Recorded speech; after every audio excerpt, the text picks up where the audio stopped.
The night Clive Davis risked everything to save Whitney Houston's dream. The boardroom on the 42nd floor of Arista Records headquarters felt smaller than it actually was. 12 men in expensive suits sat around a polished mahogany table, their faces reflecting the harsh fluorescent lighting that seemed designed to expose weakness. It was March 1985, and the air was thick with tension and cigarette smoke.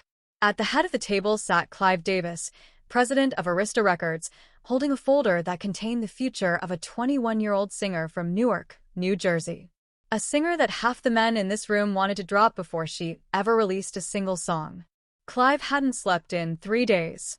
The folder in front of him contained demo recordings, marketing projections, and radio station feedback reports. But more than that, it contained his reputation, his credibility, and quite possibly his entire career. Because in that moment, Clive Davis was about to go to war with his own company over a young woman named Whitney Houston. And he knew that if he lost this fight, he would lose everything. The meeting had been called by Gerald Steinberg, Arista's chief financial officer and the man who controlled the company's purse strings. Steinberg was known throughout the industry as the executioner because of his ruthless approach to cutting projects that didn't meet his strict financial projections. He had killed dozens of artists' careers with a single signature, and now he had Whitney Houston in his crosshairs. "Gentlemen," Steinberg began, spreading a series of charts across the table. "We need to discuss the Whitney Houston situation. We've invested considerable resources in this artist over the past 18 months, and I'm here to tell you that the numbers simply don't support moving forward with her debut album." Clive felt his jaw tighten, but he remained silent.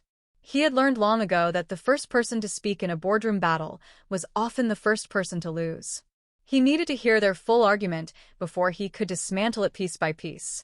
Steinberg continued, pointing to radio market research data. "We've tested her demos in 12 major markets across the country. The feedback is consistent and concerning. Program directors at pop stations say she's too R&B. Program directors at R&B stations say she's too pop. She doesn't fit cleanly into either format, which means we're looking at a marketing nightmare." Another executive, Marcus Rothman from the marketing department, jumped in. "Beyond the format issue, we have a more fundamental problem.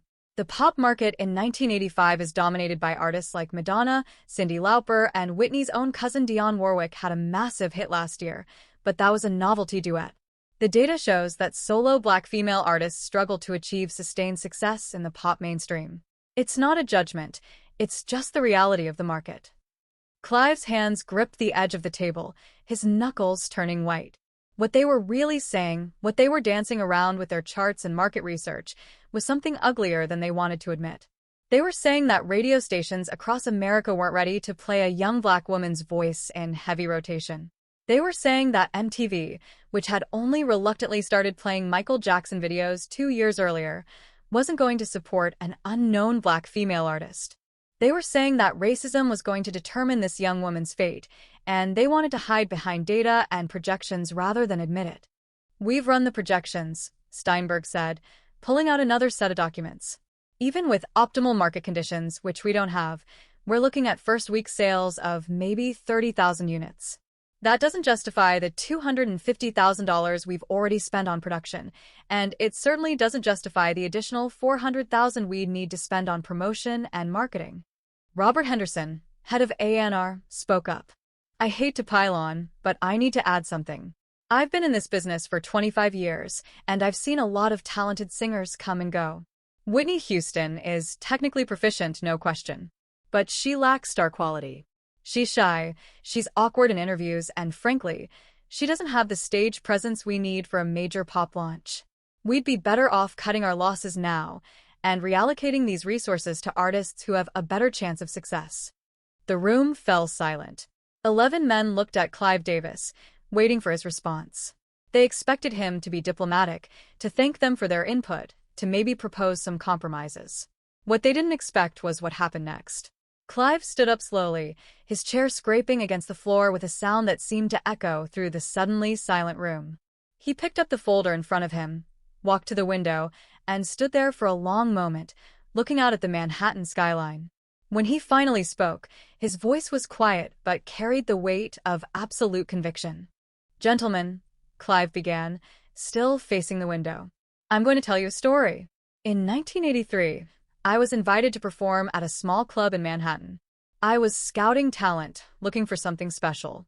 The place was packed with maybe 200 people, mostly industry folks and die-hard music fans. The opening act that night was a young woman I'd heard about from a mutual friend. She was 20 years old, completely unknown, and so nervous that her hands were shaking when she took the microphone. Clive turned to face the room, and every man at that table saw something in his eyes they had rarely seen before. Absolute certainty. The moment Whitney Houston opened her mouth and sang her first note, that entire room stopped breathing. I'm not being poetic. I mean that literally. 200 people simultaneously held their breath because what they were hearing was so extraordinary that their bodies forgot to perform basic functions. I watched music critics who pride themselves on being jaded and analytical sit there with their mouths hanging open like children seeing magic for the first time. Clive walked back to the table, but didn't sit down. Instead, he placed both hands on the surface and leaned forward, making eye contact with each man individually. Whitney Houston didn't just sing that night. She proved something that every single chart and projection in this room is failing to capture. She proved that true greatness transcends format, transcends genre, and yes, transcends the racist limitations that some radio programmers want to impose on what music their audiences are allowed to hear. Steinberg tried to interrupt. Clive, with all due respect. No. Clive's voice was sharp, cutting through the attempted interruption like a blade. You will listen to what I have to say because I have earned that right. I've been in this business for 20 years. I signed Janis Joplin when other executives said she was too ugly to be a star. I made Barry Manilow a household name when everyone said his music was too soft. I built this company from nothing into one of the most respected labels in the industry. And I am telling you, with every bit of experience and instinct I possess, that Whitney Houston is going to be the biggest star this company has ever seen. The room erupted in protests and objections, but Clive raised his hand for silence. Let me finish. You're all looking at market research and radio feedback, and you're missing the fundamental truth about the music business. Great artists don't fit into existing formats. Great artists create new formats. They force the industry to change around them. Elvis didn't fit the format. The Beatles didn't fit the format. Michael Jackson broke every rule about what black artists were supposed to sound like, and he changed the entire industry in the process. Clive pulled out a cassette tape from his folder and held it up for everyone to see. This tape contains 5 songs from Whitney's upcoming album. I'm going to play one for you right now, and then we're going to have a very different conversation about this young woman's future. He walked to the stereo system built into the boardroom's credenza and inserted the tape. The song that filled the room was Saving All My Love for You, a ballad that would eventually become Whitney's first #1 hit. But in that moment, in March 1985, it was just a demo recording that Clive was using as a weapon in a battle for an artist's future. As Whitney's voice soared through the speakers, something remarkable happened in that boardroom. The skeptical expressions began to soften. The defensive body language started to relax. Even Steinberg, the executioner, closed his eyes and listened with what looked like genuine appreciation. When the song ended, Clive didn't give anyone time to recover. He immediately played another track, then another. By the time the 4th song finished, the entire energy in the room had shifted. "Gentlemen," Clive said quietly, ejecting the tape and returning to his seat. "I understand your concerns about market positioning and radio formats. Those are legitimate business considerations. But they're tactical problems that can be solved with smart marketing and persistent promotion. What can't be manufactured, what can't be bought or engineered, is the kind of talent you just heard. That's lightning in a bottle. That's the kind of voice that comes along once in a generation." Marcus Rothman from marketing spoke up, his tone notably different from earlier. "Clive, I'll admit that what I just heard was extraordinary. But that doesn't change the fundamental challenges we're facing. How do we get pop stations to play her? How do we get MTV to give her videos proper rotation? How do we overcome the institutional resistance to making a young black female artist a mainstream pop star?" Clive had been waiting for this question. He pulled out a thick document from his folder and slid it across the table. "This is a comprehensive marketing strategy I've been developing for the past 3 months. It's a roadmap for how we're going to make Whitney Houston not just successful, but iconic. And it starts with understanding something crucial about the moment we're living in. He stood again, pacing as he spoke, his mind working through the argument he had rehearsed 100 times in his office late at night. It's 1985. MTV has finally started playing Michael Jackson and Prince after years of resistance. Radio is slowly becoming more integrated. There's a cultural shift happening, and the audience is ahead of the industry. Young people don't care about the old segregated formats. They want great music, period. Whitney Houston is perfectly positioned to be the artist who breaks down the remaining barriers. Clive returned to his seat and opened the document, walking the executives through his strategy page by page. First, we're not going to position Whitney as an R&B artist or a pop artist. We're positioning her as a vocalist, the best pure singer of her generation. That transcends format. Second, we're going to focus initial promotion on adult contemporary stations, where her ballads will fit perfectly and where program directors tend to be more open-minded about crossing racial boundaries. Once we establish her there, pop and R&B stations will follow. Steinberg interrupted. That's a long game strategy, Clive. It could take months or even years to build that kind of momentum. The budget will be worth it. Clive cut him off. Because third, and most importantly, we're going to make her television debut absolutely perfect. I'm talking about getting her on The Tonight Show, The Merv Griffin Show, and every major variety program that will have her. Once America sees this young woman perform live, once they see her grace and hear that voice coming from such a beautiful, relatable person, the format concerns will disappear. She'll become who she actually is, America's sweetheart. Robert Henderson, the A&R executive who had criticized Whitney's stage presence, spoke with obvious skepticism. You really think we can transform a shy girl from Newark into America's sweetheart? That seems like wishful thinking, Clive. This was the moment Clive had been building toward. He reached into his folder one more time and pulled out a photograph. It showed Whitney at a recent photo shoot, her smile radiant, her eyes full of hope and determination. Gentlemen, I want you to look at this photograph, and then I want you to imagine your daughters, your sisters, your wives seeing her on television. Whitney Houston is beautiful, yes, but not in a threatening or sexual way. She's elegant. She's classy. She represents the kind of success story that America loves. The girl who grew up in a church choir, who comes from a musical family, who has worked incredibly hard to perfect her craft. That's not wishful thinking. That's understanding the power of narrative and authenticity. The room was quiet now. The resistance was still there, but it was weakening. Clive could feel the shift, and he pressed his advantage. I'm proposing a total investment of $650,000 for production, marketing, and promotion for Whitney's debut album. I know that's a significant amount of money. I know it's a risk. But I want each of you to consider what we stand to lose if we're wrong versus what we stand to gain if I'm right. He let that thought settle before continuing. If we drop Whitney now, we lose the $250,000 we've already invested. We also lose any chance of recouping that investment, and we probably help launch a star for one of our competitors because someone else will sign her immediately. But if we move forward and the album fails, yes, we lose $650,000. That's a hit, but it's not a catastrophic hit. Clive leaned forward, his voice intense. Now consider if I'm right. If Whitney Houston becomes even half as successful as I believe she will, we're looking at an artist who could generate tens of millions of dollars in revenue for this company over the course of her career.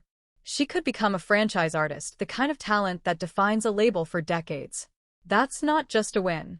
That's a game changer. Steinberg was studying the financial projections, his expression unreadable. Finally, he looked up at Clive. You're asking us to bet the company's money on your instincts. That's a big ask, Clive. No, Clive replied firmly. I'm asking you to bet on my 20-year track record of identifying and developing successful artists. I'm asking you to trust that when I say I've heard something extraordinary, I know what I'm talking about. And if that's not enough, then I'm prepared to make this personal. The room went completely silent. Every executive at the table knew what was coming next. If you vote to drop Whitney Houston, I will resign from Arista Records effective immediately. I will not be part of a company that lets this kind of talent walk away because of spreadsheets and market research that can't quantify greatness. So the question isn't really about Whitney Houston anymore. The question is whether you trust me enough to follow my leadership one more time. It was the ultimate gambit. Clive Davis was the face of Arista Records. Losing him would be catastrophic for the company's reputation and its ability to attract talent. Every man in that room knew that if Clive walked out the door, he would have job offers from every major label before the end of the day. Gerald Steinberg, the executioner, sat back in his chair and studied Clive for a long moment. Then, slowly, a slight smile appeared on his face. "You magnificent bastard," Steinberg said, shaking his head. "You've backed us into a corner and you know it." He looked around the table at the other executives. "Gentlemen, I think we all know what's going to happen here. Clive has made his position crystal clear, and frankly, we can't afford to lose him over this. So I'm going to make a counter-proposal." Clive tensed, unsure what was coming. "We approved the budget for Whitney Houston's debut album," Steinberg continued. "But with one condition. Clive, you personally guarantee the project. If the album doesn't recoup its costs within the first year, the deficit comes out of your annual bonus. If it succeeds beyond our projections, you get a percentage of the profits on top of your regular compensation. Are you willing to put your money where your mouth is?" It was a clever move. Steinberg was giving Clive what he wanted while also ensuring that he had skin in the game beyond just his reputation. Every executive in the room waited for Clive's response. Clive didn't hesitate, for even a second. "I accept your terms. Draw up the paperwork and I'll sign it today." The meeting ended with a vote. 11 hands went up in favor of moving forward with Whitney Houston's debut album. The battle was won, but Clive knew that the real work was just beginning. The aftermath. Building a legend. The months following that boardroom confrontation were some of the most intense of Clive Davis's career. He hadn't just won permission to release Whitney's album. He had staked his reputation, his career, and his financial compensation on her success. Failure wasn't an option. Clive threw himself into the project with an obsession that surprised even his closest associates. He personally oversaw every aspect of Whitney's debut album production, from song selection to producer assignments to the final mixing sessions. He attended every photo shoot, approved every outfit, and rehearsed Whitney for television appearances until she could perform with confidence and poise. The strategy Clive had outlined in the boardroom became a blueprint that he followed with military precision. He started with adult contemporary radio, where Whitney's ballads found immediate acceptance. Then he leveraged those early wins to pressure pop stations to give her songs a chance. When program directors resisted, Clive would get on the phone personally, using every relationship and favor he had accumulated over 20 years in the business. But the real breakthrough came with Whitney's television appearances. Clive had been right about the power of putting her in front of America. When Whitney performed on the Merv Griffin Show in August 1985, singing "Saving All My Love for You," the switchboard lit up with calls from viewers who wanted to know who this extraordinary singer was. The Tonight Show appearance a month later generated similar excitement.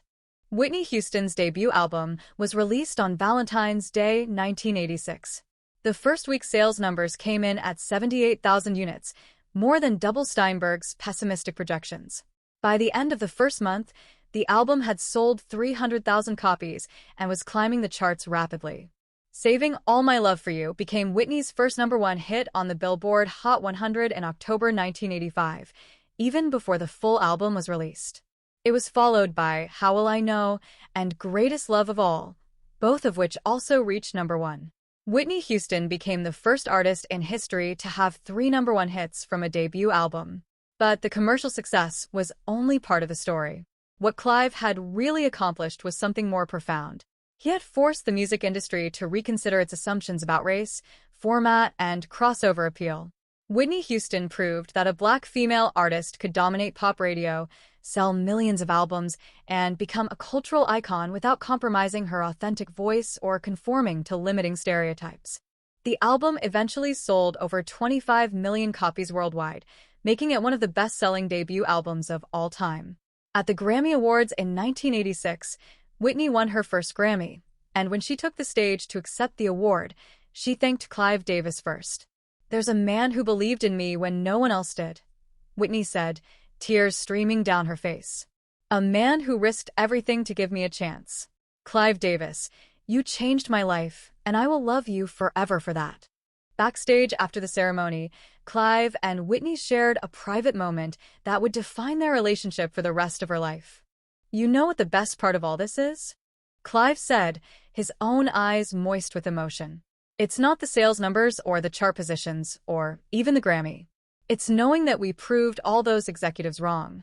We proved that greatness transcends the limitations that small-minded people try to impose on it."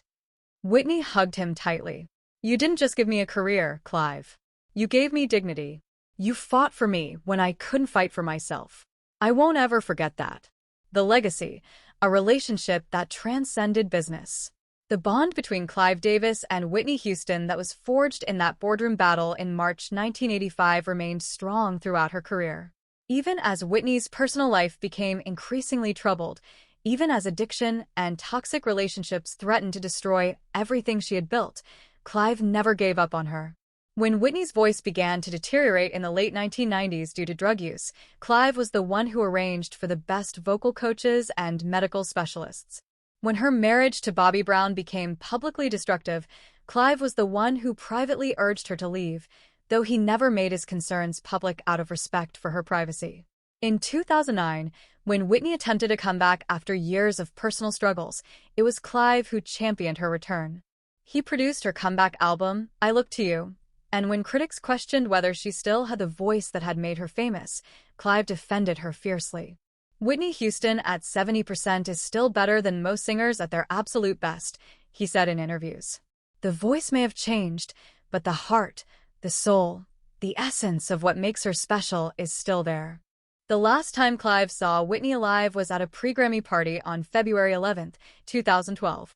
She was staying at the Beverly Hilton Hotel in Los Angeles, and she had stopped by the party to see Clive and celebrate his annual tradition of hosting music's biggest stars before the Grammy Awards. Clive later recalled that Whitney seemed happy that night, more like her old self than she had been in years. They talked about future projects, about her daughter Bobby Christina, about the journey they had shared since that fateful boardroom meeting 27 years earlier. "Thank you for never giving up on me," Whitney told him before she left the party. "Even when I gave up on myself." Those were the last words she ever said to him. The next day, Whitney Houston was found dead in her hotel bathtub, the victim of accidental drowning complicated by heart disease and cocaine use. She was 48 years old. When Clive spoke at Whitney's funeral, he broke down multiple times, overcome with grief and guilt and love for the woman whose career he had launched and whose demons he had been unable to defeat. "I've been asked many times over the years what my greatest achievement in the music industry has been," Clive said through tears. "The answer is simple. My greatest achievement was believing in Whitney Houston when others didn't. My greatest achievement was fighting for her talent, her dignity, and her right to be heard. My greatest failure was not being able to save her from the darkness that eventually consumed her." But Clive also celebrated Whitney's legacy, reminding everyone at that funeral and everyone watching around the world of the magic they had created together. "On March 15, 1985, I walked into a boardroom and told 12 executives that they were wrong about a young singer from Newark. I told them that Whitney Houston was going to change the music industry, and I was willing to bet my entire career on that belief. In the years that followed, she proved me right in ways that exceeded even my wildest dreams." Clive's voice grew stronger as he continued. Whitney Houston sold over 200 million records worldwide. She won 6 Grammy Awards, 30 Billboard Music Awards, and 22 American Music Awards. She had 11 #1 singles and became the most awarded female artist of all time. But more than the statistics, more than the accolades, Whitney Houston gave the world a gift that transcended music. She gave us her voice, her heart, and her soul. She showed us what true greatness looks like. And she proved that when someone believes in you, when someone is willing to fight for you, you can achieve anything. The story of that boardroom confrontation in March 1985 has become legendary in the music industry. It's taught in business schools as an example of leadership and conviction. It's discussed in music industry seminars as a masterclass in artist development. But most importantly, it stands as a testament to the power of belief, the courage to fight for what you know is right, and the incredible things that can happen when someone refuses to let greatness be dismissed because of prejudice, fear, or narrow-minded thinking. Clive Davis risked everything for Whitney Houston that day. His career, his reputation, his financial security. And in return, she gave the world one of the most extraordinary voices in musical history. That's not just a business success story. That's a love story. A story about a mentor who saw potential where others saw risk, who heard magic where others heard market research, and who proved that sometimes the greatest achievements come from having the courage to bet everything on something you believe in with all your heart. In the years since Whitney's death, Clive Davis has continued to discover and develop major artists. He's signed and nurtured careers for Alicia Keys, Jennifer Hudson, and countless others. But he has said repeatedly that no artist will ever mean to him what Whitney Houston meant, because no other artist required him to risk everything the way he did in that boardroom in 1985. Whitney taught me that true leadership isn't about making safe decisions, Clive reflected in his autobiography. It's about having the courage to fight for what you know is right even when everyone else thinks you're crazy. It's about being willing to put everything on the line for something you believe in. That boardroom meeting changed my life because it forced me to confront a fundamental question. Was I going to play it safe and protect my career, or was I going to fight for an artist who deserved a chance? The answer Clive gave that day in March 1985 didn't just save Whitney Houston's career. It redefined what was possible in the music industry. It proved that great artists could transcend format boundaries, racial categories, and industry conventional wisdom. It showed that belief, conviction, and courage could overcome market research, financial projections, and institutional resistance. And perhaps most importantly, it demonstrated that sometimes the greatest gift you can give someone isn't money or opportunity. It's the gift of fighting for them when they can't fight for themselves. It's the gift of believing in them when no one else does. It's the gift of risking everything so that they can have a chance to show the world what they're capable of. That's what Clive Davis did for Whitney Houston. And that's why their story continues to inspire artists, executives, and dreamers around the world. Because it reminds us all that greatness deserves to be fought for, talent deserves to be protected, and sometimes the most important thing you can do in life is bet everything on something you believe in, even when the odds seem impossible and everyone else thinks you're wrong. Whitney Houston's voice is gone now, silenced too soon by demons that even Clive's love and support couldn't defeat. But the legacy of what they built together, the precedent they set, and the barriers they broke down continue to resonate through the music industry and beyond.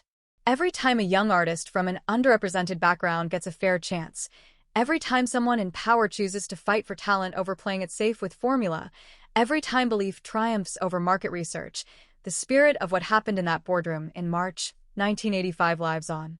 Clive Davis didn't just save Whitney Houston's career that day. He saved a piece of musical history. He saved millions of moments of joy that Whitney's voice would bring to people around the world. He saved the possibility that greatness can still emerge and flourish even in an industry built on caution and calculations. And he proved that sometimes, just sometimes, one person's absolute conviction and willingness to risk everything can change the world.